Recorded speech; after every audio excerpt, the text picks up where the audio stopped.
Shock Ivan Toney price tag revealed ahead of the summer transfer window. And is this the real reason why INEOS are going to stick with Erik ten Hag? These are some of the stories we will be discussing on this evening's show. But before we jump into that, please smash a like on today's video, subscribe to the channel if this is your first time watching, and let's get straight on into it. So let's start the show off with some stories about Erik ten Hag. So this is coming out from Rob Dawson, who reports for ESPN, and he is reporting this evening that despite reservations over Erik ten Hag from INEOS, sources say one issue facing Manchester United is the lack of standout candidates there is available to replace him. And you know what? I agree with this, to be honest. I really, really do. Like, if you look at the people who are available to replace Erik ten Hag, De Zerbi, I don't think he's any better than Erik ten Hag. Gareth Southgate, I don't want him anywhere near Manchester United. Graham Potter, I don't want him anywhere near Manchester United. Nagelsmann, Hansi Flick, there's all of these kind of like trendy names, which I'll be honest, I don't think that they'll work at Manchester United. We know that INEOS want a head coach, and Hansi Flick and Thomas Tuchel and, you know, a lot of these types of managers, Antonio Conte, Jose Mourinho, all of these people who are available at the moment, they're not really head coaches. They're people who expect a certain level of players being brought in. They expect a certain level of power. And INEOS are reportedly saying they want to bring in a head coach, or they want somebody to be the head coach. Then they're going to have Dan Ashworth as the director of football, Omar Barada as the CEO, Jason Wilcox as the head of recruitment. Like, it's not going to be on the manager anymore. The manager's job will be to coach the players in whatever style of play INEOS decide they want Manchester United to be known for.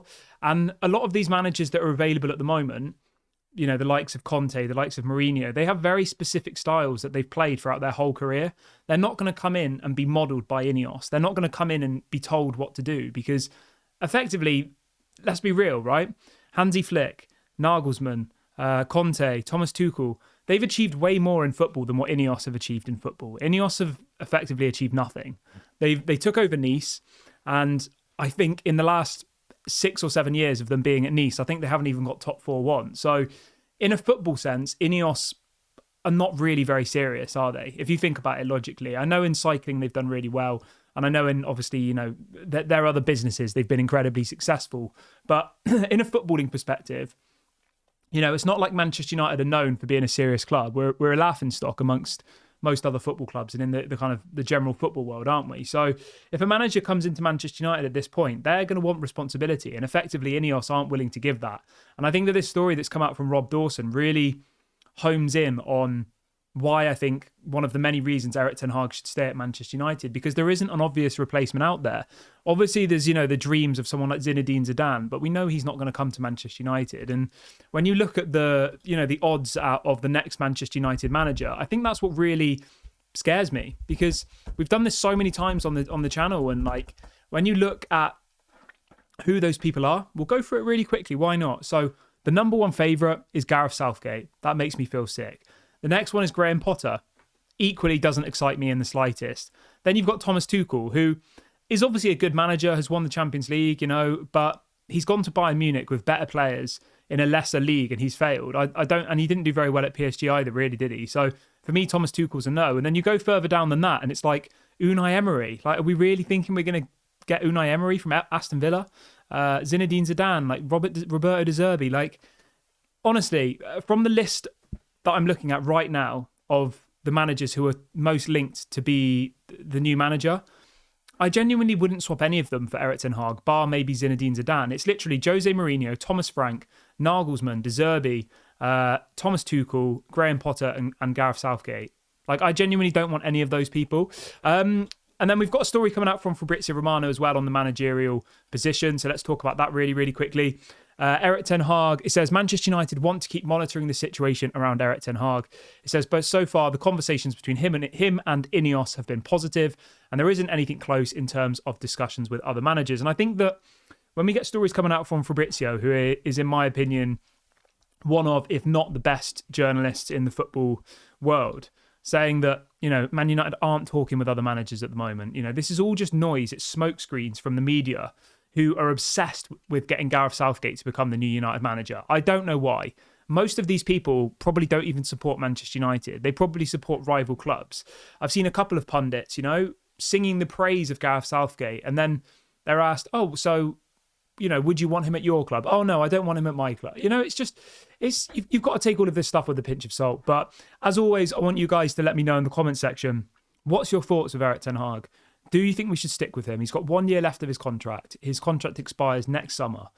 Would you stick with him, or do you think we should move him on? Let me know what you guys think. And if you want to move him on, let me know who you're going to bring in, because it's all good and well saying get rid of him, but unless there's actually a plan in place, there's a manager out there who's better, then what's the point? So let me know what you guys think. Moving on to the next story, and that is about Ivan Toney. Now, this story has completely taken me by surprise. We know that Ivan Toney is going to be available this coming window. We know that he's only got 1 year left of his current contract at Brentford. He's refused a new deal at Brentford. He's publicly said he wants to leave Brentford in the summer.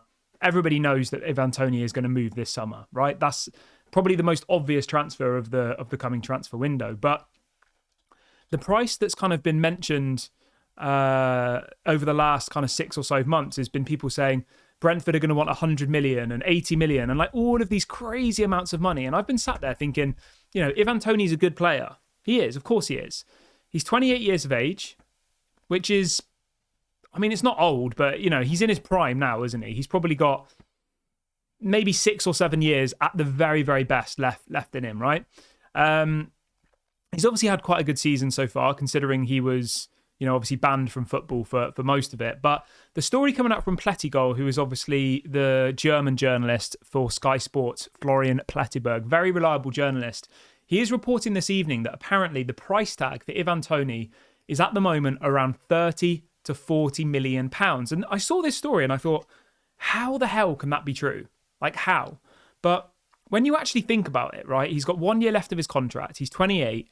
I think he was banned from football for 8 or 9 months, right? So he's not actually played that much football this season. He's only played 13 games in the Premier League or been involved in 13 games. He's only played about 1,000 minutes so far across all competitions, which is, not actually that much, really.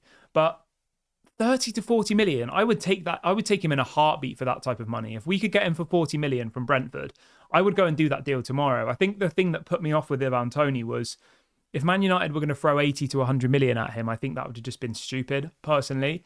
I think it would have been a massive, I don't want to say a waste of money, but it wouldn't have been the best use of our money. It would have been better to spend that money on 3 or 4 different players, in my opinion. But I want you guys to let me know what you think. Ivan Toney to Manchester United for 40 million, yes or no? Do you think that would be good business? Yeah, as I said, this story completely threw me because I thought, all we've heard over the last 6 months is 80 million, 100 million, they want 90 million, like crazy money being thrown around. And for somebody who was banned from football and didn't play for, I think it was maybe 8 months or something. Yeah, I don't know. Let me know what you guys think. How much do you think Ivan Toney is worth? And more so, do you think Manchester United should be looking to sign him? Let me know in the comment section your thoughts. I think he'd be a good signing, but not for 80 to 100 million. It would have to be like, 40, 50 million. I think that would be a kind of fair price to be looking at. But it's whether Man United can get the deal done for that type of money. Obviously, the story that's come out today says that they could, but I'm struggling to believe that Brentford are going to take that type of money. I mean, it seems unlikely to me, but crazy things happen in football. Obviously, they are quite near the bottom of the table. They're only 4 points clear of the relegation, having played 1 game more than some of the other teams. So there is a world where Brentford could get relegated. They need the money. He's got 1 year left of his contract, and maybe he does go for 40 million. I can't imagine Brentford getting 80 million for Ivan Toney if they get relegated, realistically. Like, that's not going to happen. But I want you guys to let me know your thoughts on this in the comment section below.